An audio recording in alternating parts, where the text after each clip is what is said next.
ప్రేమైన సహోదరి సహోదరులకు యేసుక్రీస్తు నామములో శుభములు. దేవుని యొక్క మహాకృప మీకు కలుగును గాక. ఈరోజు దేవుడు మనకి ఇచ్చిన మాట ఇర్మియా గ్రంథం 30వ అధ్యాయం 14వ వచనం. నీ స్నేహితులందరూ నిన్ను మర్చి ఉన్నారు, వారు నిన్ను గూర్చి విచారింపరు.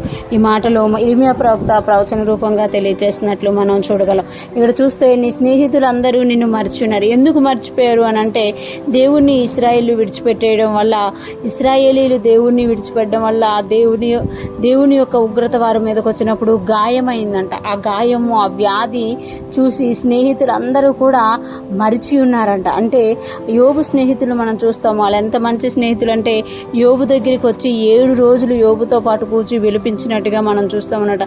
కాబట్టి ఇక్కడ ఇశ్రాయేలీలకు ఉన్న స్నేహితులు అంట, వీళ్ళకి కలిగిన గాయాలను బట్టి, వీళ్ళకి ఉన్న వ్యాధులను బట్టి మరిచి ఉన్నారంట. చూడండి, మనకు చాలాసార్లు కష్టం వచ్చినప్పుడే తెలుస్తుంది నిజంగా మన స్నేహితులు ఎవరు, నిజంగా మన స్నేహితులు ఎవరు కారు అని. కష్టం వచ్చినప్పుడు మనతో పాటు ఎవరుంటారో వాళ్ళే మనకి నిజమైన స్నేహితులు అన్నమాట. కానీ ఇక్కడ ఈ ఇశ్రాయేలుకి గాయం అవడం వల్ల నీ స్నేహితులందరూ నిన్ను మరిచి ఉన్నారు.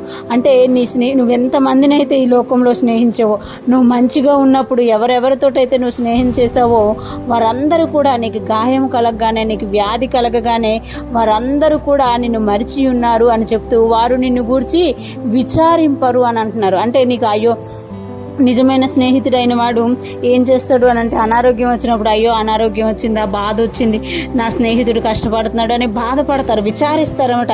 కానీ ఇక్కడ ఇశ్రాయేలుకు వచ్చిన ఆ బాధను బట్టి అట, ఆ కష్టమును బట్టి అంట వాళ్ళు విచారింపరంట. అంటే విచారం కూడా తెలియచేయరనమాట.